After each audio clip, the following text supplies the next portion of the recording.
Good morning, Talk Street family. This is Gina Coulter. I hope everyone is doing well. I am back from a great birthday vacation. I am now the big 50, and I am looking forward to what is ahead. But I had a great time with my family, and my son brought a few of his college buddies, so we got to hang out with them. And I just always love having all the kids around and just getting to hang out with them and get inside their brains and all that stuff. And so it was great. So I'm back.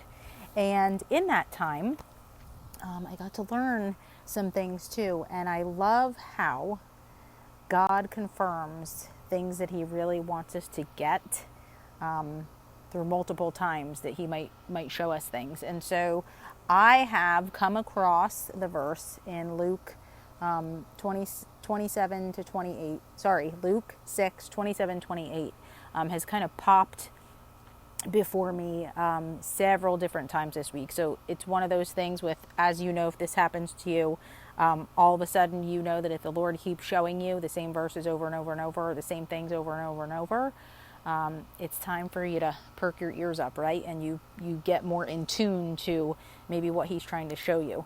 So I'm going to share what he's been showing to me in hopes that it speaks to whoever may need this. And so I'm going to read pretty lengthy verse, but I want to make sure, hopefully, that the way God's giving this to me, I am delivering it to you in that exact form. So here we go. Love your enemies. But I say to you who are listening, love your enemies. Do good to those who hate you. Bless those who curse you. Pray for those who are cruel to you. If anyone slaps you on one cheek, offer him the other cheek too. If someone takes your coat, do not stop him from taking your shirt. Give to everyone who asks you, and when someone takes something that is yours, don't ask for it back. Do to others what you would have them to do to you. If you love only the people who love you, what praise should you get? Even sinners love people who love them. If you do good only to those who do good to you, what praise should you get? Even sinners do that. If you lend things to people, always hoping to get something back, what praise should you get? Even sinners lend to other sinners so they can get back the same amount. But love your enemies, do good to them, and lend to them without hoping to get anything in return. Then you will have a great reward, and you will be children of the Most High God, because he is kind even to people who are ungrateful and full of sin. Show mercy just as your Father shows mercy. And I sat and I kind of stirred over this, and I just kept reading it and reading it and reading it the past couple of days. And then I was like, okay, God, I know what you're trying to speak to me through part of that, something that I kind of went through that I'll share and tie all this together, hopefully. But then I said, well, what else do you want me to take away from this? What else do you want me to learn from this? And then as I read further down in verse 37 to 41, here's the other piece of this. Don't judge other people, and you will not be judged. Don't accuse others of being guilty, and you will not be accused of being guilty. Forgive, and you will be forgiven. Give, and you will receive. You will be given much, pressed down, shaken together, and running over, it will spill into your lap. The way you give to others is the way God will give to you. Jesus told them this story. Can a blind person lead another blind person? No. Both of them will fall in a ditch. A student is not better than the teacher, but the student who's been fully trained will be like the teacher. Why do you notice the little piece of dust in your friend's eye, but you don't notice the big piece of wood in your own eye? How can you say to your friend, let me take that little piece of dust out of your eye, when you can't see the big piece of wood in your own eye? You hypocrite.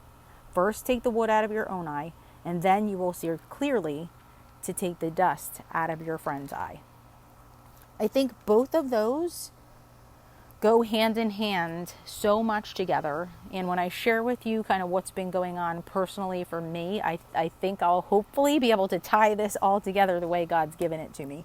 The last verse I do want to read is out of 1 Corinthians 2, verse 14. A person who does not have the Spirit does not accept the truths that come from the Spirit of God. That person thinks they're foolish, and they can't understand them because they can only be judged by the true Spirit. So I read all the verses, and I'm going to tell you the practical way that God is having me to learn from this in my own life and kind of what he's given me in it. So when we think about our enemies and we think about loving them and blessing them and all of those things, it also comes with that place of not judging them. Because I believe that it's easy for us to shun those people that hurt us. It's easier for us, right, to shun them away, certainly more than it is to pray for them and bless them and give them our things and all of the things that God tells us to do. It's really hard sometimes to do that. But I do believe what these verses are saying, following up with, one is talking about blessing your enemies, and then right after that it's talking about not judging. And I think what God's trying to speak to me in this is that those enemies that I might have, I don't know what spirit they may be operating out of either. You know, people that we come in contact with, they may be operating out of situations we can't understand, out of hurts that we can't understand, bondages, strongholds, whatever those may be. And so they may not be reacting to us personally through certain things that might happen, but they might be just reacting out of their own stuff in their own spirit that they are dealing with and projecting onto us, if that makes sense, as far as for people that are non-believers go. And there's even believers that still operate out of different spirits and different hurts that they haven't been healed from yet. And so I think when God's talking about that place too of not judging, it's like we have to remember sometimes when we have confrontations with people, we have to be careful that we are responding in love, and sometimes that means even being silent versus reacting to that person that might be reacting out of their own hurts, if that makes sense. They say hurt people. And I feel like with this also that if people don't understand the spirit, they can't operate in the spirit. So for those of us who walk with God all the time, we may be able to see when we get into a confrontation with someone or someone approaches us about something, we may be able to detect the spirit that they may be operating in and under. And so it may help us to be able to bless them and pray for them easier than it would be if we didn't have the Spirit of God in us. And we aren't called to judge them. We don't know the things that they carry that may cause us to react to us the way they do. And we have to remember too that we are also sinners, right? That part where it talks about seeing the plank in our own eye, we have to keep that in perspective of that we are also sinners, and God extended grace and mercy to us. So through where he's telling us with our enemies to bless them and pray for them and give everything we have to them, it's remembering that didn't God do that for us when he died on the cross for us? Didn't he do that in our sin and the things that he's taken us out of he extended a grace and a mercy that we didn't deserve. And so he calls us to do that very same thing for us. And I hope that I'm pairing this together well. I really struggled through studying it and what God was trying to tell me, but I feel like I've got it. I feel like I'm getting the lesson, and I want to share just something that happened recently, and maybe I'll tie all of this together. So recently I had someone who asked to have a conversation with me. And when we had the conversation, there was something that happened that was taken out of context. And this was something that was done via text. And if you know, when people text, you can't tell a tone, you can't tell how people are speaking. And sometimes so much, which is the part that I hate about our phones, is so much can be taken out of context and cause so much unnecessary drama, if you will.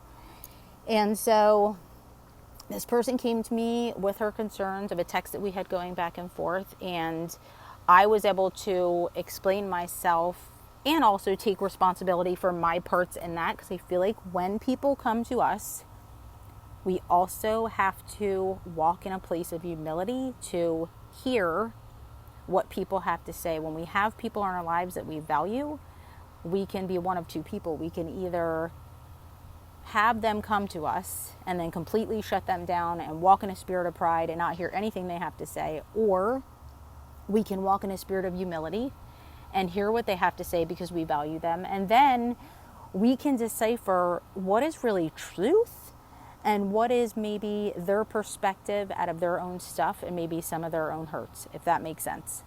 So this conversation went on.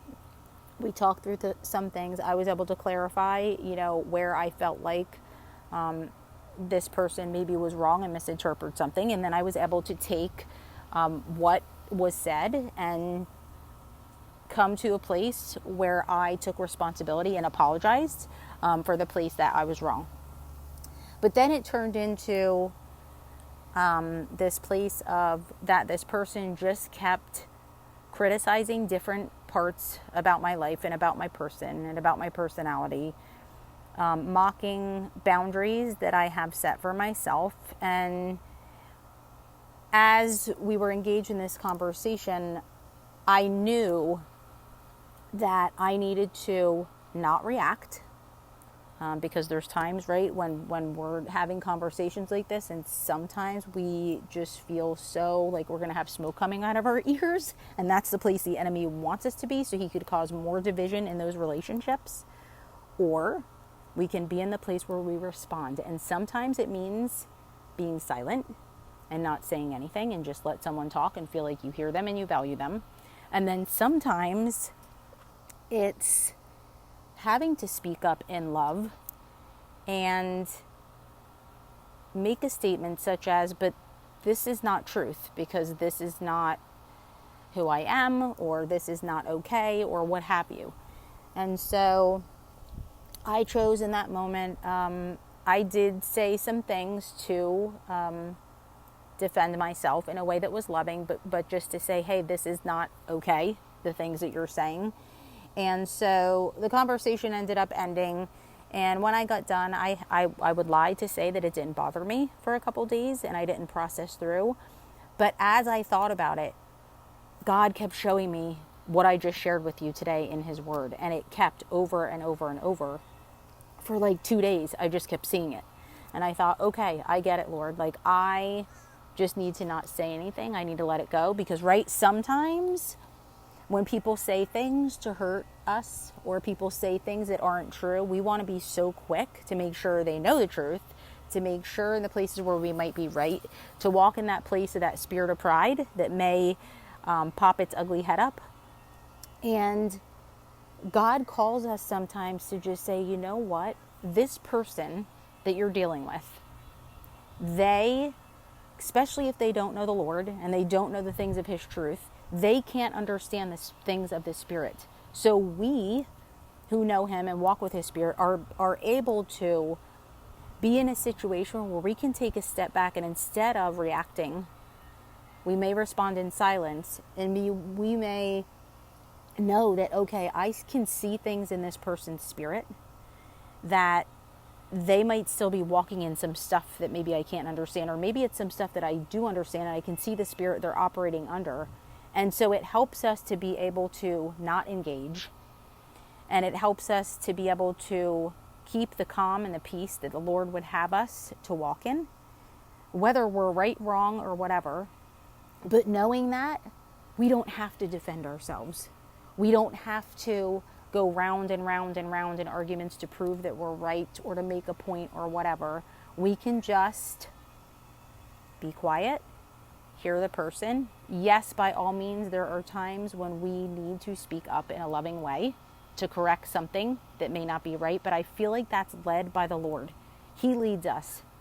And I think the most important thing we can do with those that are our enemies that we might get in confrontation with is to really invite him into those conversations and confrontations or situations where we just need him to lead in that, and letting him lead in a place where we can walk with his Spirit into anything we have to go through with anyone, that he would lead us to help us to bless and pray for people that hurt us, that we can see through some of the things that might be inside of them that are not healed, and they're not really lashing out at us per se, but they are unhappy with something in themselves. There's something that hasn't been resolved or healed in themselves yet, and so they are projecting that to us, not really directed at us, but just a situation that triggered something, a hurt, or something that's been brought back to them that they really still don't know how to deal with. They still haven't been healed from. And so we happen to be the person that's in the line of the target.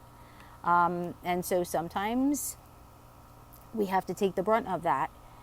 But when we can stand on that verse that's in 1 Corinthians 2:14 that talks about those that don't walk in the Spirit can't understand the things of the Spirit.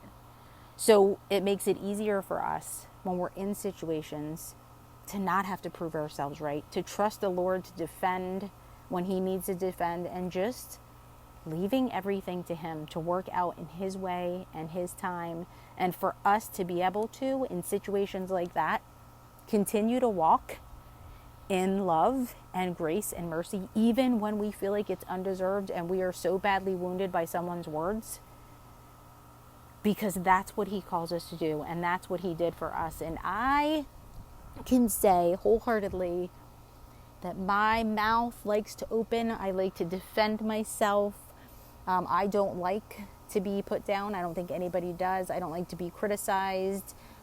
But I will say that in this one situation that happened recently, I really did feel like the Lord was in the midst of that, just keeping my mouth quiet, because normally my mouth would open and normally I stick my foot in it and I say things I don't want to say and then I go back after.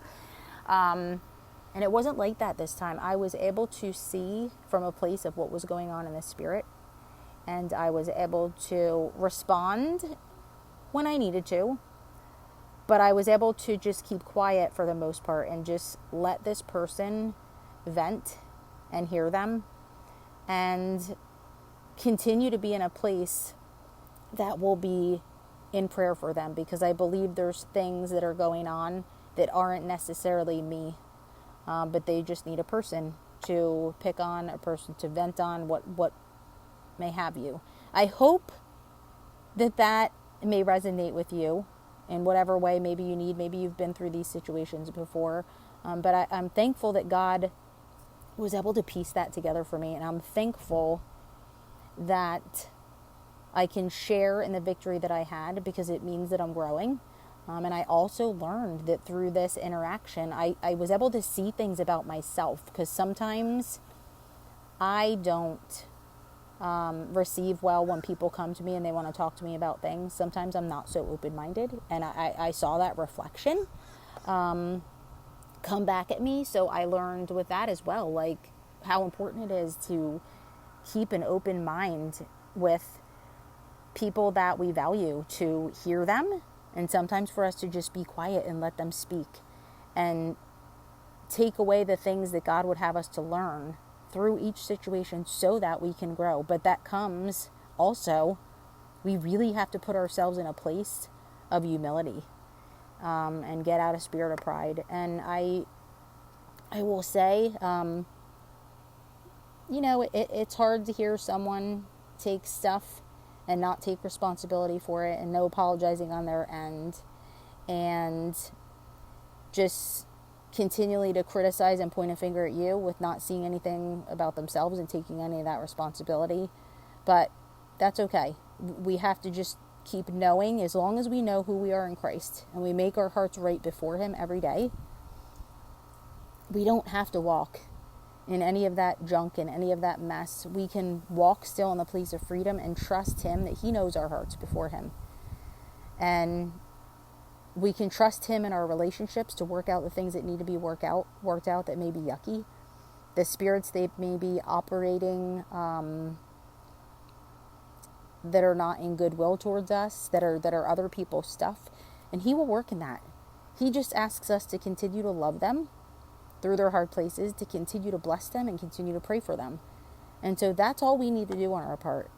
And I am thankful for the lesson. So much that was brought out of it, that I learned through it, that I can apply go forward. But I just wanted to share that. I hope that it spoke to you in whatever way you need. And I hope you have an amazing week. And I will be back soon. Bye.